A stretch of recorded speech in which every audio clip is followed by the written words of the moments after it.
Appreciate everyone for joining us for Coach Franklin's press conference. What's wrong with your voice? Whew. Paul. It's from, no, honestly, it's from Saturday. We'll start with an opening statement from Coach, and then we'll open up for questions. Like always, appreciate you guys coming out and covering Penn State football. I mean that. I don't just say that. I do mean that. We appreciate it. I did want to follow back up with you guys on Cam Wallace. It'll be a long-term injury, so he will be out. I kind of want to talk about this process a little bit. I try to be very, very respectful of the student athletes, and specifically their health. And sometimes you guys ask me, to be honest with you, I almost didn't have the answer today. It was going to have to wait till Tuesday because sometimes, as you can imagine, if it's a long-term injury and they're going to be out, it's a significant injury. And I don't want my first conversation to be, can I talk to the media? I'd like to kind of, support the kid, for at least 24 to 48 hours and sometimes 72 hours. I don't want my first conversation to be about answering media's questions. So I get that you guys need the information and you want the information, but that's why. Does that make sense? That's why I'm not answering it right away. Is I want to be respectful of the kid. I want to have a conversation with the kid, but I also don't want that to be the first conversation I have with the kid is about talking to the media. So does that make sense, everybody? So that answers that question for you guys.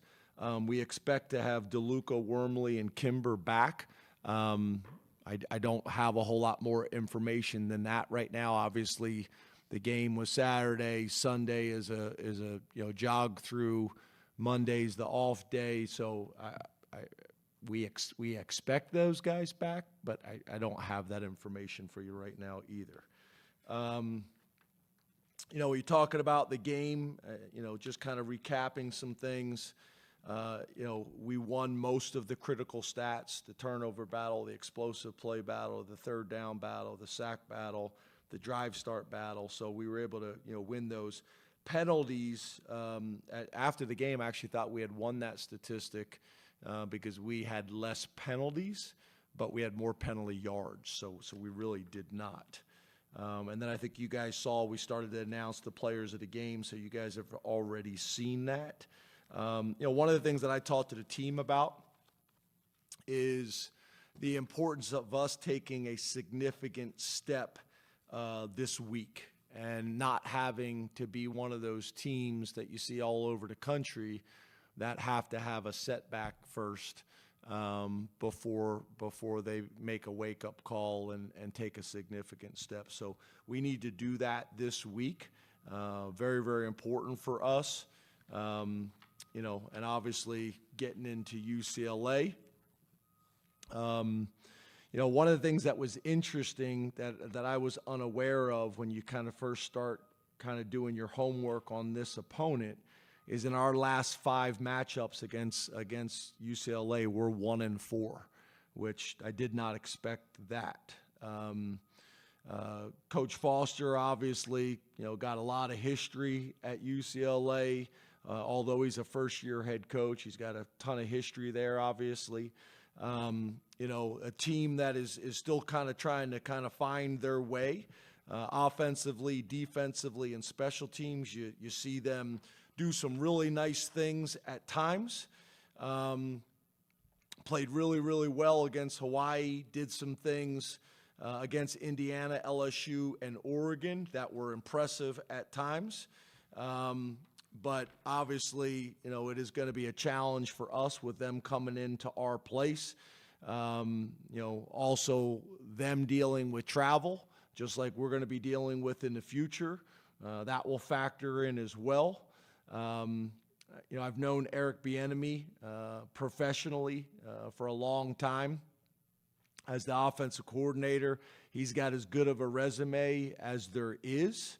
23 years of experience, first year as the offensive coordinator at UCLA. They do a ton of really good things, creative, You're going to see 11 personnel. You're going to see 12 personnel. You're going to see 21 personnel, 22 personnel, all of it. Very pro style in kind of how they operate. The quarterback, who is a Washington transfer, we've been impressed with him, Ethan Garbers. The running back is another big back, 220 pounds, 6'2", number 25, T.J. Harden. We've been impressed with him. And then wide receiver transfer from Notre Dame, number 1, Rico Flores. All three of those guys have flashed on tape up to this point. And then their defense and defensive coordinator, Ikaiko Malloy. I've also known Ikaiko for a decent amount of time. 24 years of doing this. Their defensive coordinator last year left, Penn State grad, and went to USC, who we know well, and Ikaika was promoted from within. I think in a large part, not only because of his background and his experience, but also because they wanted to keep the system similar, and they'd had a ton of success. Guys that we've been impressed with is number 49, Carson Swessinger. Number 7, KJ Wallace, is a Georgia Tech transfer. Linebacker number 20, Kane Medrano. And then defensive tackle number 93, who's a USC transfer, Jay Toia. Defensive end number 44, Devin Apu, is a Notre Dame transfer, and we've been impressed with him as well. So they are a good-looking team physically on the hoof. And then on special teams, Cody Whitfield is their special teams coordinator. His first year in this role. We have been impressed with their kicker, Mateen Bagoni. He's made 8 of 9 field goals with a long of 54. So obviously, they got tremendous range in that area.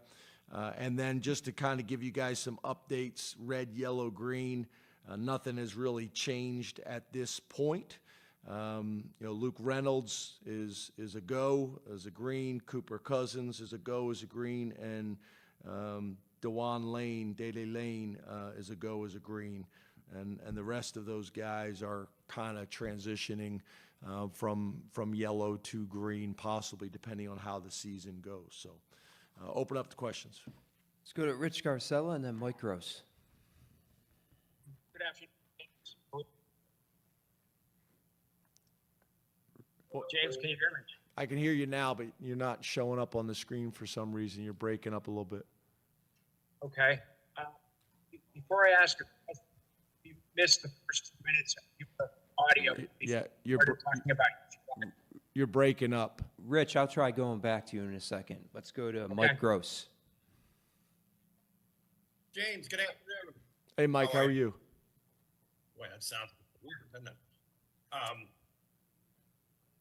Talking about the officials on Saturday night, you said, I just want to feel like it's being called both ways, which that's a little bit beyond, I disagree with his call or whatever. So has there been any communication with the conference? Wait. Say this again. Say your question in your statement you made. I'm sorry, okay. I heard you. I just want to make sure I'm understanding what you're...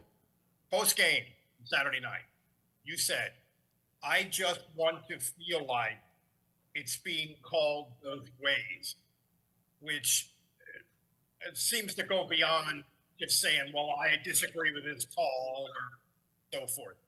So has there been any communication with the conference about the officiating?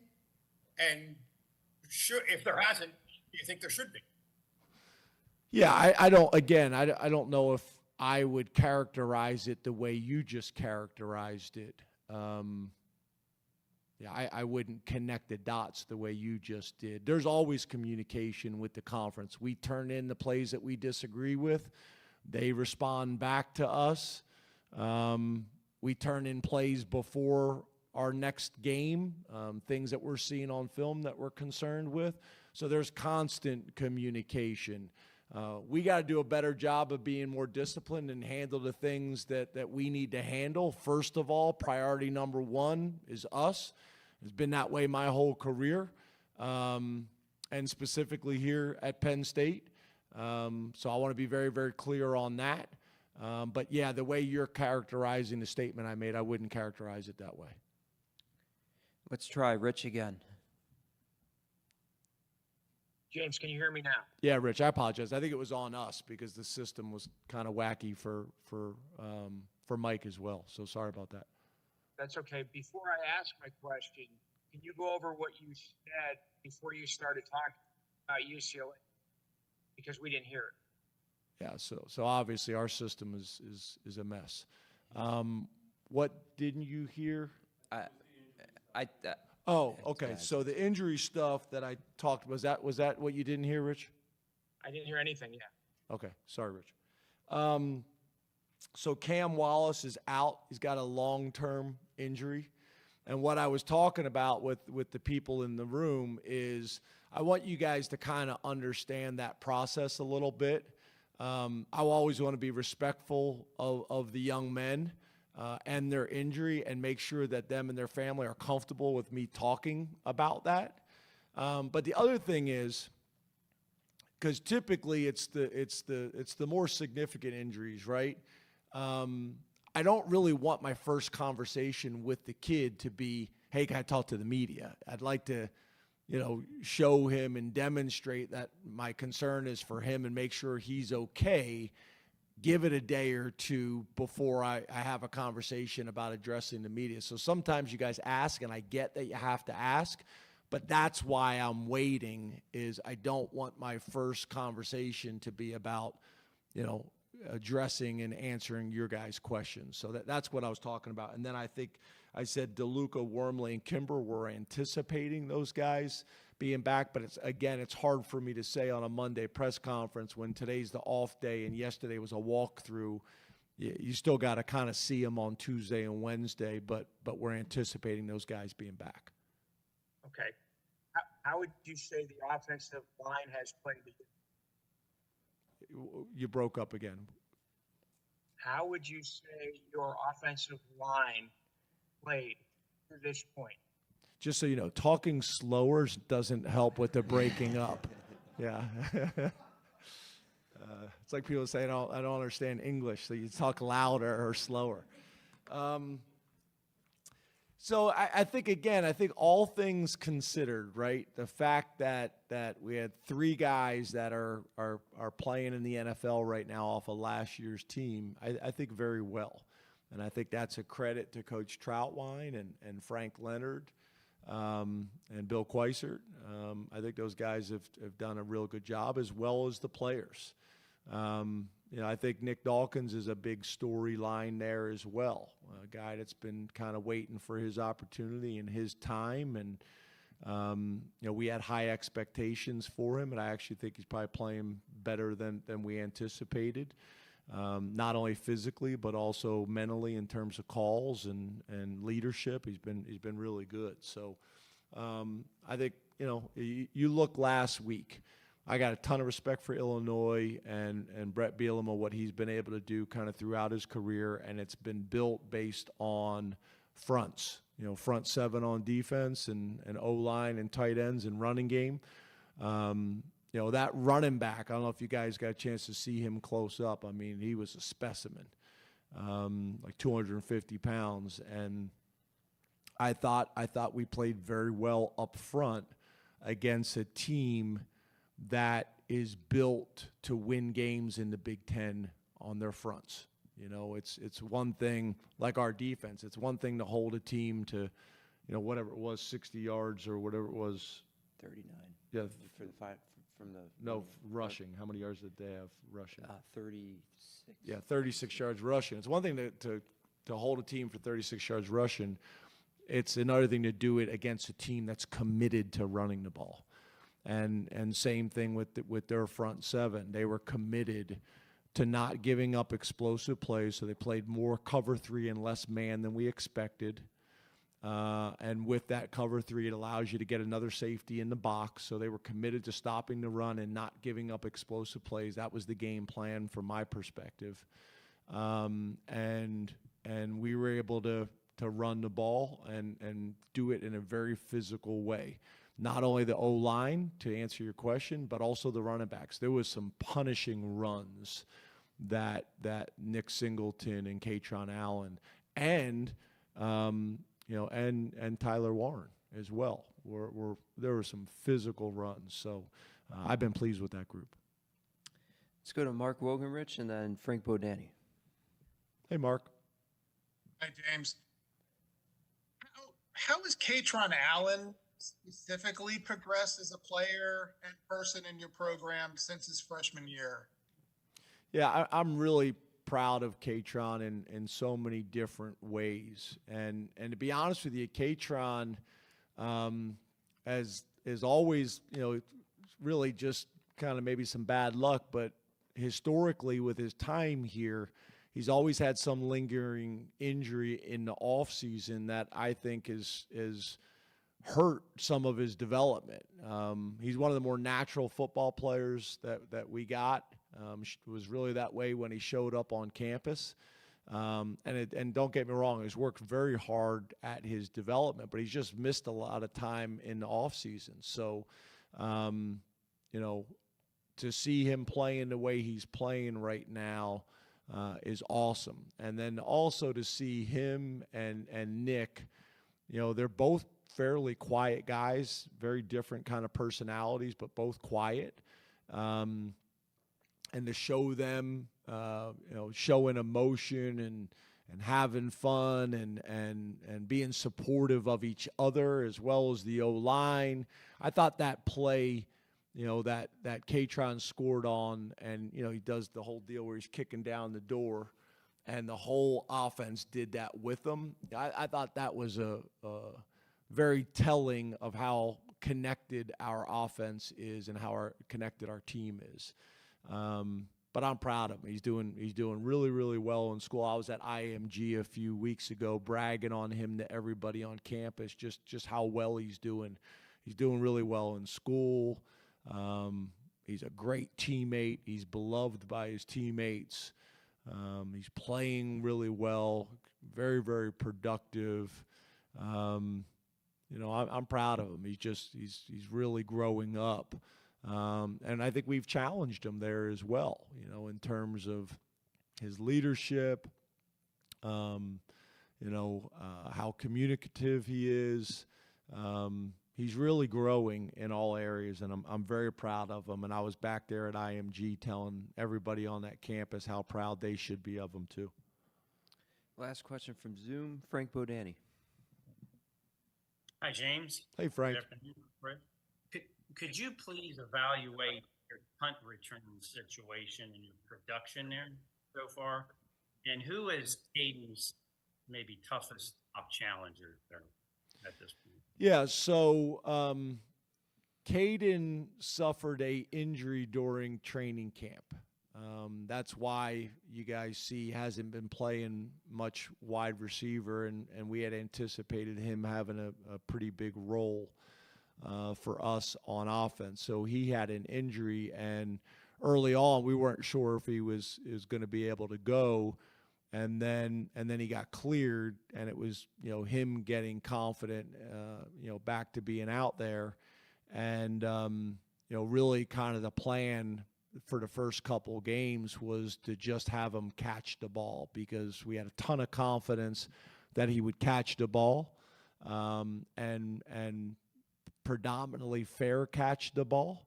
While he was injured, we had a ton of different guys back there to catch the ball, decision making, when to fair catch it, when not to, backed up punt, when you're going to let it go in the end zone, when you're going to catch it, being able to advance it.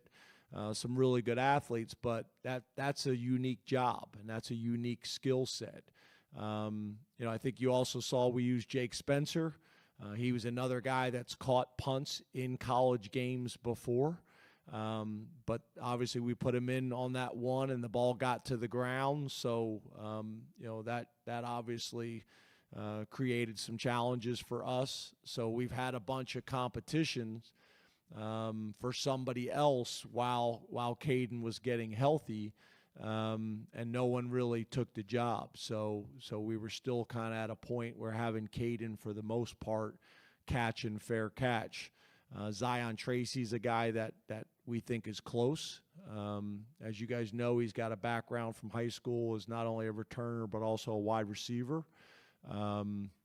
And we were hoping that he would be the guy during that time, and it just hadn't happened during practice. But right now, Zion's doing some really good things on defense and really doing some good things on special teams and gaining a ton of confidence. So, we'll see how that goes this week. But that's why you're seeing what you're seeing. Caden had an injury during training camp that limited what he could do as a receiver as well as a return man. We go to questions in the room. We'll start with Mark. How are you today, James? Good. How are you? I'm doing great. Kobe told us that Dan Connor is now the guy in his ear in the helmet communication. What makes Dan the right guy for that? And can you just take us through what you see his kind of trajectory as a coach is? Yeah, I think Dan's got a very, very bright future. Dan's a unique guy. He really is. He don't say a whole lot, but when he speaks, everybody listens. He's got great perspective on college football. He's got great perspective on the state of Pennsylvania. He's got great perspective on the NFL and what it takes to be successful at that level. And obviously, he's got unique Penn State experience. So he's been a really good hire and extremely valuable. And you're also talking about a guy who's been a defense coordinator in college before, and I think there's value in that. But I think the headset, as you guys have heard me talk about, that's taken some time to kind of work through the kinks and what's best for Penn State. So, the last two games, Tom has gone up into the booth, and that's been a positive. But on top of that, in terms of, like we talked about, the best place to call a game and that role and that job description, that was just another thing that Tom didn't want to necessarily manage. So, Dan was an option to talk to the linebackers. He dealt with it in the NFL, what he liked in terms of communication in the NFL. What you find is sometimes coaches can give you too much information. So tell them just what they need to hear, the defensive call, maybe a few more things, but not a whole lot more than that. That's what our linebackers wanted. That's what Dan was comfortable doing. And Tom, it just allows him to just call the game and not have to worry about also communicating with the linebacker on the field as well. So we've done that the last 2 weeks. I think that's been good for us. I think that's been good for our defense. I think it's been good for Kobe. I think it's been good for Dan and Tom. And as we've been kind of working through, this technology piece, we've had some of that on offense that we've had to work through, and some of that on defense. But I think we're getting to a good spot now. And what's the best way for Penn State to do it? I think it's going to be different at every school and every place based on the personalities and the team. Let's go to Tyler. Hey, James. How are you today? Good. How are you? Good. I'm curious how you would describe what you saw from Abdul Carter on Saturday night, and overall through 9 months of collaboration between you and Abdul and Dion and Tom. How do you feel like you're positioned to maximize his skill set the remainder of the season? Yeah, I think the good thing is I think it's just going to get better, right? The transition from linebacker defensive end is a significant one. He's done some really good things already. But I think as he gets more comfortable there, and then like you saw last week, we start to put more on his plate where we're doing different things, whether it's just one time lining him up on the left, another time lining him up on the right at defensive end. Just that alone, so they can't game plan him, know where exactly he's going to be, or whether it's having him spy the quarterback and add on in the blitz, or whether it is lining him up over to center or over to guard, or trying to get him matched up on linebackers, getting him matched up on running backs, which is what the offense doesn't want to happen. So I think as this goes on, as he gets as he continues to get more comfortable playing defensive end, but then as the coaches find more and more creative ways to use him, I think that's the exciting part, right? That's the fun part, is I think you're just going to see him become more and more impactful each week. Let's go to John. Hey, James, how are you? Good, John. How are you? Doing good. Given some of the struggles in the kicking game in-game, how does that impact your offensive aggressiveness and your decision-making? And are those decisions solely yours, or is that something that you and Andy talk about when it comes to fourth downs and, how you're calling third downs? Yeah, so those things we typically discuss, during the week. We have an overall kind of philosophy, but then we get together as coordinators on Monday and kind of talk through these things, how we want to play this opponent. Like, I guess, for example, last week, early in the game, 4th and 1, it was obvious that the stadium wanted us to go for it. And I would say in a lot of games, I probably would have. But when you're playing a team like Illinois and Brett Bielema, where they are a field position team, it's all about field position with them. It's all about playing great defense. It's all about playing great special teams. Very like Iowa. You would play Iowa the same way. You want to force them to go the long field. You feel like defensively, even with a punt, you feel like defensively you should still be able to get the ball back in really good field position. But it's going to be a field position type game. So that's really what predicated that decision. In terms of going for it on 4th down on offense, I always want Andy to have his call ready. After 3rd down, or once he's made the 3rd down call, I want him to kind of get in his 4th down call. I've already told him on 1st down what is a go, so we can handle our sequencing in terms of how we call the offense. But then I'll usually click over to Tom on defense, like I've always done with all the defensive coordinators, and say, hey, what's your thoughts here? I'm thinking about going for it here. What's your thoughts? Because the result of that play, the defense is going to have to deal with. So I always like to get their feedback. I did that with Manny and Brent as well. But ultimately, it's going to be my call. In the back, T. Frank. Hey, James, how you doing today? Good. How are you? Good. You said in your opening statement, I think you said we can't wait to take a significant step. I hope I didn't misquote you there. What did you mean by that, and what did you not see on Saturday that you had wanted to going into that game? No, I guess what I'm saying is we got to get better each week. Like, individually and collectively, we've got to get better. There's no doubt about that. And what I'm saying is I don't want to be one of these teams that waits until you have a loss for the wake-up call to happen, and now you start doing all the little extra things and getting things corrected. I mean, the obvious one that we haven't gotten corrected yet is penalties, right? That's just making things harder than it needs to be on offense. It's making things harder than it needs to be on defense. And we have been a disciplined team. So we need to get that fixed. And that's probably I was talking about in general, but when you talk about specifics, that was my message to the team is you take the penalties out of that game, the ones that we can control, then that game probably wasn't as hard as it needed to be.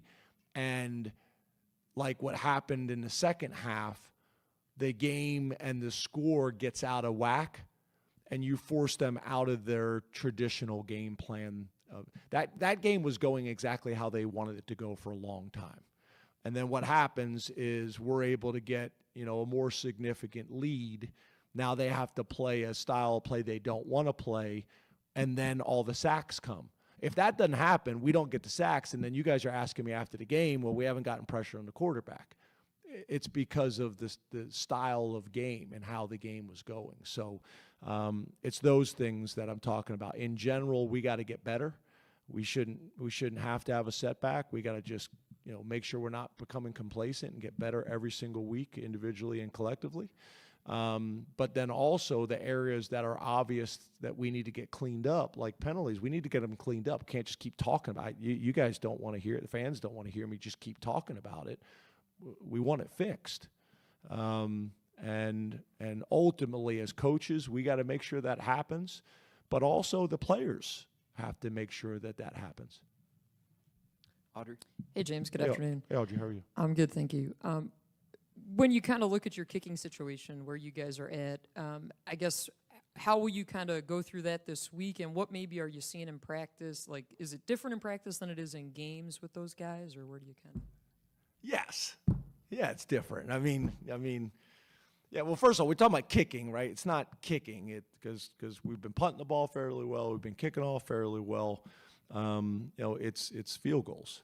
But the question was, are we kicking better in practice than we are in the game? Yeah, I mean, obviously we decide who the starter is at every position based on practice. And Sander had won the job. He had won the job during training camp. He had won the job, this season. All the data and the statistics back that up.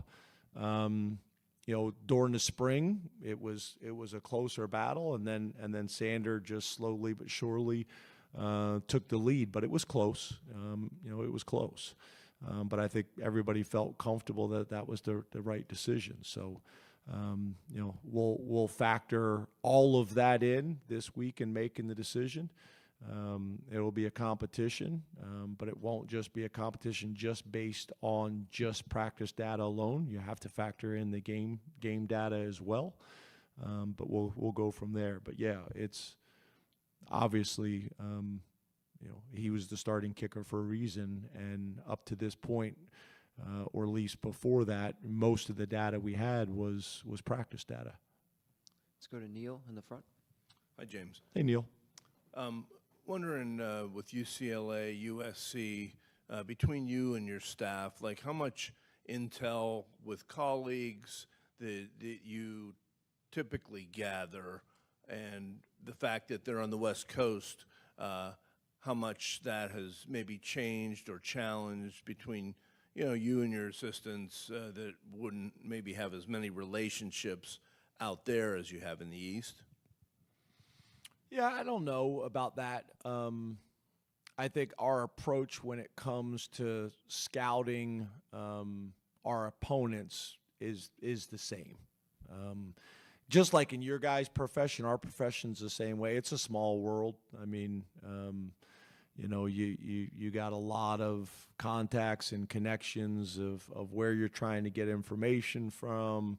But ultimately, it's really about the film, right? It's getting the film. It's getting the film broken down. It's running all the data to find out what the tendencies are, and then building your game plan from there. That's really the majority of what we do.